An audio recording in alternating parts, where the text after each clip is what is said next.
শুভ দুপুর বন্ধুরা, আমার বন্ধুরা সকলে আশা করি ভালো আছে, সুস্থ আছে। আমি কিন্তু ভীষণ ভীষণ ভালো আছি কিন্তু একটু ঠান্ডা লেগেছে। তো যাই হোক, ঠান্ডা দুদিনই ভালো হয়ে যাবে। তো আজকের মেনুতে কী কী আছে সেটাই শেয়ার করবো তোমাদের সাথে। তো ভিডিওটা স্কিপ না করে দেখতে থাকো। আজকে দুপুরে আমি আমার শাশুড়ি মা ভাত খাবো না, ভাতের বদলে আমরা ডালিয়ার খিচুড়ি খাবো। তো ডালিয়ার খিচুড়িটা আগে বানিয়ে নিচ্ছি। তো সব সবজি এখানে ভেজে নিচ্ছে আগে, আর ডালটা আগে করা আছে, ডালটা করা ছিল, তো ডালটা পরে দিব। তো সবজিগুলো আগে ভেজে নিয়ে আর ডালিয়াটা ধুয়ে এখন সবজির সাথে ভেজে নিয়ে তারপরে জলটা দিব। আর ডালিয়াটা ধুয়ে এখন সবজির সাথে ভেজে তারপরে জল দিয়ে দিব। আর তো প্রতিদিন ভাত খেতে ইচ্ছে করে না, তো আজকে ভাবলাম ঠান্ডাও লাগছে, তো ভাবলাম যে একটু ডালিয়ার খিচুড়ি করা হোক। আর তোমরা ডালিয়ার খিচুড়ি কীভাবে করো অবশ্যই বলো কমেন্টস করে বন্ধুরা। আমি তো এভাবেই বানিয়ে থাকি। হ্যাঁ, ডালিয়ার পোলাও খাওয়া যায়, ডালিয়ার পোলাও করে খেতে পারো। তো সেটা হচ্ছে একটু আলাদাভাবে করা যায়। আর খিচুড়িটা একটু সবজি টবজি দেওয়া যায়, কিন্তু যেটা পোলাও হয় সেটাতে তোমার কাজু কিশমিশ আর এই দুটোই জিনিসই দেওয়া যায়।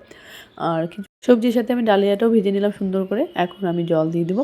আর ডালটা যে দেখলে আমি ডালটা আগে করে রেখেছিলাম, তো ওই ডালটা এখন এর মধ্যে দিয়ে দেবো। যখন জল দেবো নামানোর আগে আমি ডালটা দিয়ে নামিয়ে নিব।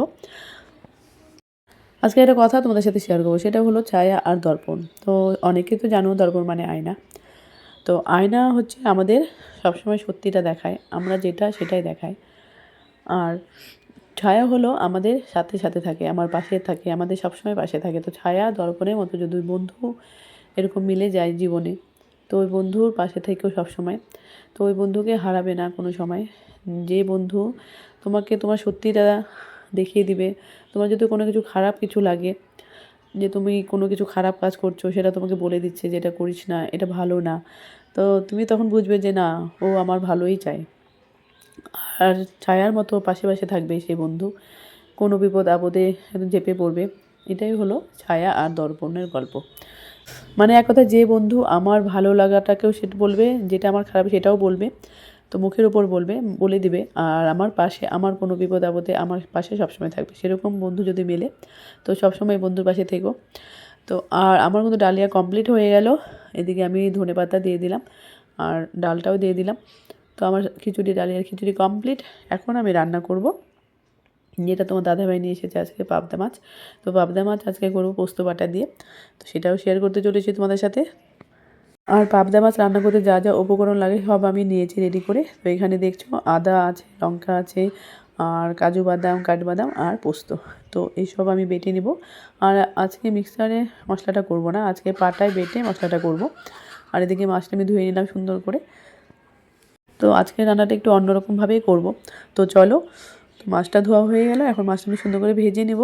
আর আমার দেখো উপকরণ রেডি। তো এখানে হচ্ছে জিরে, আদা, লঙ্কা, কাঁচা লঙ্কা বাটা, আর এটা হচ্ছে পোস্ত বাটা। তো সব কিছু আমার রেডি, এখন আমি রান্নাটা করব। তো প্রথমে মাছটা ধুয়ে আমি মাছে হলুদ লবণ মাখিয়ে সুন্দর করে মাছটা এখন ভেজে নেব। তারপর আমি মাছটা রান্না করব। তো সবগুলো মাছ রান্না করবো না, কিছুটা রেখে দেবো, যেহেতু 2-3 জন মানুষ খাবে, সেই জন্য সবগুলো রান্না করব না। আবার কালকে রান্না করে দেবো, কিছুটা রেখে দেবো, কালকে রান্না হবে। তো এদিকে তেল গরম করে নিয়েছি। তেলটা ভালো করে গরম করতে হবে, যাতে মাছটা না লেগে যায় কড়াইয়ের মধ্যে। এটা আমি সুন্দর করে লাল করে ভেজে নিব, যাতে ঝোলে দেওয়ার সময় ভেঙে না যায়। সুন্দর কড়া করে ভেজে নিতে হবে। আর একটু নরম হলে ভেঙে যাওয়ার থাকে, চান্স থাকে। তো যাই হোক, আমার কিন্তু এদিকে রেডি। আমি একটু নতুন আলু কেটে নিয়েছি, বেশি না অল্প করে, আর টমেটো আছে। মাছ ভেজে রেখে দিয়েছি, আর এদিকে জিরে আর একটা লঙ্কা সম্বারা দিলাম, আর টমেটো আলুটা দিয়ে ভেজে নিচ্ছি। ভাজা হয়ে গেলে আমি মশলা দিয়ে দেবো। তার আগে হলুদ লবণ দিয়ে দিলাম, দিয়ে মশলাটা দিয়ে এখন কষিয়ে আমি হচ্ছে জল দিয়ে দেবো। পরে যখন ঝোলটা ফুটে উঠবে, তখন আমি পরে নামানোর আগে আগে পোস্ত বাটা দিয়ে নামিয়ে নেব। এমন ঠান্ডা লেগেছে, ঠান্ডার জন্য ভালো করে কথাও বলতে পারছি না। তো একটু ম্যানেজ করে নিও বন্ধুরা, তো ভিডিও তো দিতেই হবে। রান্নাটা আমি সাদা তেল দিয়েই করছিলাম, কিন্তু ভাবলাম যে একটু সর্ষের তেল দিয়ে দিই, টেস্টটা বেশি আসবে। আর সর্ষের তেলে রান্না করলে টেস্টটা বেশি হয়। তো বাঙালিরা তো খেয়ে দিয়েই মরে। যখন কোনো ডাক্তারের কাছে যাই, তখন বেশিরভাগ বাঙালিরাই বেশি অসুস্থ হয়ে থাকে, কেননা তেল মশলা বেশি খাওয়া হয়। কিন্তু আমি তেল খুব একটা দিলাম না, তো যেহেতু আমি একটু কম তেলে রান্না করি এখন, যেহেতু ফিটনেস ওয়ার্ল্ডে এসেছি, অনেক কিছু শিখেছি, তো নিজে শুধু সুস্থ থাকলে হবে না, সবাইকে, পরিবারের সবাইকে সুস্থ রাখতে হবে, সেইভাবে রান্নাবান্না করতে হবে। আর সেইভাবেই রান্না করি আমি এখন। খুব একটা তেল দিই না, যেটুকু দেওয়া সেটুকুই দিই। আর খুব তেল খাওয়াটা ভালোও না। তো তোমার যেটুকু দরকার তুমি সেটুকু দিয়ে রান্না করো, যাতে তোমার শরীর ভালো থাকে আর রান্নাটাও সুন্দর হয়। সেইভাবেই তোমাকে দিতে হবে। খুব বেশি দেওয়া যাবে না, খুব একটা কমও দেওয়া যাবে না।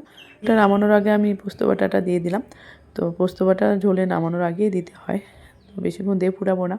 তো যাই হোক, আমার তো রান্না কমপ্লিট। সব মিলিয়ে আমার এই ভিডিওটা তোমাদের কেমন লাগলো অবশ্যই বলবে বন্ধুরা কমেন্টস করে। আর তোমরা কী রান্না বান্না করলে সেটাও বলো কমেন্টস করে। তো আবার খুব তাড়াতাড়ি দেখা হচ্ছে তোমাদের সাথে অন্য ভিডিওতে। ভালো থেকো সবাই।